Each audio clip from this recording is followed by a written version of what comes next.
So this chapter of Taizai is definitely one of those chapters that would be better animated. Definitely. Because this chapter was basically fighting. There was not much dialogue, but mainly just seeing characters beating the living shit out of each other.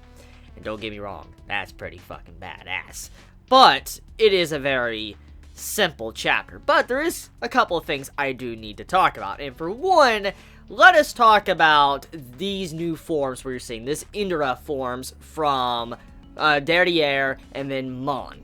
So Derriere's form, I love the hair design. I already said last week I was a fan of the hair design, but after really seeing her in combat in this chapter and then seeing how her arm is turned into like some form of like crab claw or whatever, I am a big fan of the design. I love the way the eyes are drawn as well in this chapter. Just overall, the design of Derriere is fucking fantastic. It fits the character. Now, Mon, I like his design more than Derriere. Now, hear me out. The reason why is because Mon straight up looks like a freaking monster. Like, this man looks like a freaking demon. I mean, a lot of demons in Taizai do look like demons, but Mon looks like something very scary. He looks like something out of, like, a freaking nightmare. When you see this man's arms stretched all over the place and shit like an octopus, and you see the way his face is, the way he was talking this demonic speak towards one of the archangels, just the way he had this presence just coming out of his character, I'm like, damn, like, this man is pretty damn scary. I just love the way his design, it seems kind of simple, but at the same time, it's just so eerie and creepy from everything we have seen from other demons of Taizai thus far. So overall, a big fan of the designs of our two characters in this chapter. So let's talk about the power of these forms. So number one, so this form allows our characters or demons to tap into the vile form of Indra to where they can have this destructive like power. And from what we have found out from last chapter and this chapter, there's a couple of consequences to this. Number one is that it seems like you lose all emotions. Like every emotion is completely gone, and overall you just become a being of darkness, complete destruction that will attack anything your way, most likely friend or foe. But it doesn't seem like overall the incarnations of, you know, Indra attack each other. From what I'm seeing in this chapter, it seemed like Mon and Derriere were working together, even though they weren't speaking. They most likely don't have any emotions, which from what we're aware of, it does seem like they weren't really trying to touch each other, most likely because they were both, you know, actually Indra, that they were both beings of darkness, and so they weren't trying to beat the shit out of each other at all. So yeah, most likely that has something to do with that.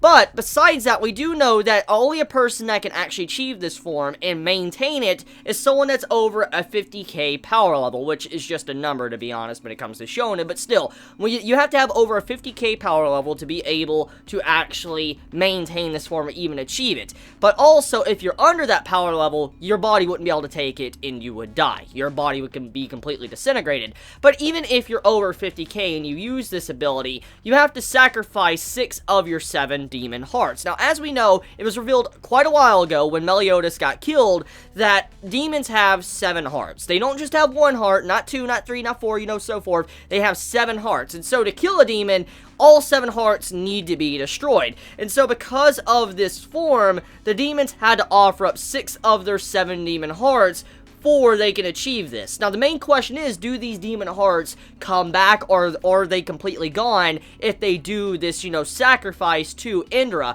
Because the way it looks, it doesn't seem like they do come back, judging by why we never saw Mon and Derriere use this form against the 7 deadly sins, because it would make a lot of sense now. One thing we do know now is that using this form comes at a major price, and if you do have to sacrifice your hearts for this, that means that it's on only one-time thing. You cannot use this form any other time. It's only permitted once if you really need to use it.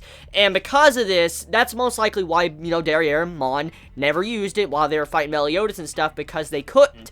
But also, most likely this could be said for the same for Estarossa and Zeldris as well. They might have used their form already in the past, and that is why they, you know, don't have it now, why they never used it. Or maybe they felt like they didn't need to use it or something like that, or they were not permitted to use it. Maybe something like that. But overall, it's starting to make a little bit more sense now why this form was never shown before, because of the consequences it has. We do know that if you're not, a demon that's of high level of 50k plus, you will not be able to use this form. So, we'll see where it goes from there. We'll see exactly why Zeldris and Estarossa never used this, maybe one day, but for now, though, it makes sense why Mon and Derriere never used it. So the power standpoint, though, let's just talk about the destructive capabilities of this form. Number one, Mon proved how strong he is. The difference in power compared to what he was before. The power and how much just destruction is insane. Probably, it could easily blow up mountains, and it would be, this is an easy power level to blow up mountains and probably major cities and shit, just because of what we saw in this chapter.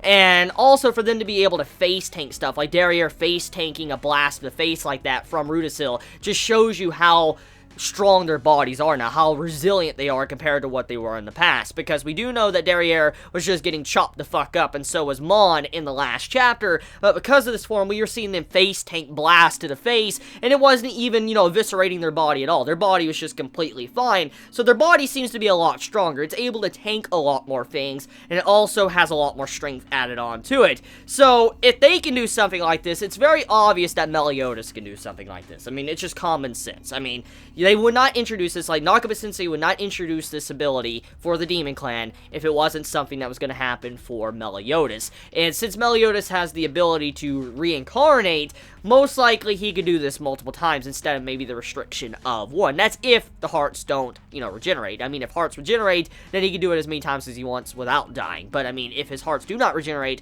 he just needs to die, remove a couple of emotions to the Demon King, come back, he's completely fine, which that's kind of fucked up, yes. But, I mean, overall, though, Meliodas can use this form multiple times throughout the series instead of just once. That's assuming if, Mon and Derriere can't regenerate hearts. So, if they can't, that would mean Meliodas is the only one that could constantly reuse this ability. Now, there is something else I do want to mention, which is a possibility, because for the Demon Clans to have their own transformation, now, it's only going to be fair if the Goddess Clan has a transformation as well. Judging by the way the fight was going and what was being said towards the end of this chapter, when Rudisill, he was talking about, like, okay, so if you're willing to go that far, I guess I will too. He was in mid-conversation, even Elizabeth, kind of interrupted him. I'm going to assume from that conversation, what we were getting from Rudisill, that he was probably going to transform or do some type of power that was like the end game for the Goddess Clan, or at the very least the Archangels, because of where the fight was going. Most likely there is a transformation to the Goddess Clan, and that's what was being hinted there. But Elizabeth came in and interrupted that conversation, because most likely Nakaba Sensei is not ready to reveal that just yet. So, let's talk about Elizabeth for a second. Elizabeth is standing up in front of, like, an Indra, a being of Indra. Okay, I know Elizabeth ain't weak. We know for a fact she isn't weak. I mean, we've seen the flashback already. We've seen some details about her. We know she's not a pushover. We know she can deal with some high-level demons and stuff. And she definitely has a lot of power to back up her talk. I do think that she stands somewhat of a chance. I do. But at the same time, though, I don't know. Because, I mean, if there's one thing that this is going to prove to us, okay, how well Elizabeth fights when it comes to this fight against Derriere, is that it will show the potential of what Elizabeth, our main female character, has in the present time. Because if this Elizabeth could do this crazy shit and all that against, the Ten Commandments, then that would mean that our Elizabeth that we know, that Elizabeth can become very powerful. That Elizabeth can become someone as strong as this one, like the original Elizabeth, like, 3,000 years ago. That's how strong she might be able to become, if she's able to put up a fight with, Derriere in her Indra form. So, yeah. I mean, I don't know if Elizabeth will be able to fight her, but she's trying to do anything she can to stop this fight because it's pretty damn bad. And the way it's going, it seems like either Elizabeth is an archangel, like she is definitely an archangel, or she's something even greater than an archangel, judging by her relationship with Rudisill and how she told him to just stand down, back the fuck up, and she got in front of him. There's only one or the other she most likely can be. Either she is, another archangel, or she is even higher, which might be, like, maybe the daughter of God or something. I have no idea. Like, there has to be something along the lines higher than the Archangels. Something like that. So, we'll see where Nakaba Sensei wants to take that. But overall, a pretty decent chapter of Taizai this week. Let me know your thoughts in the comments below. You have a wonderful day or night wherever you live. Please be safe. Chibi out.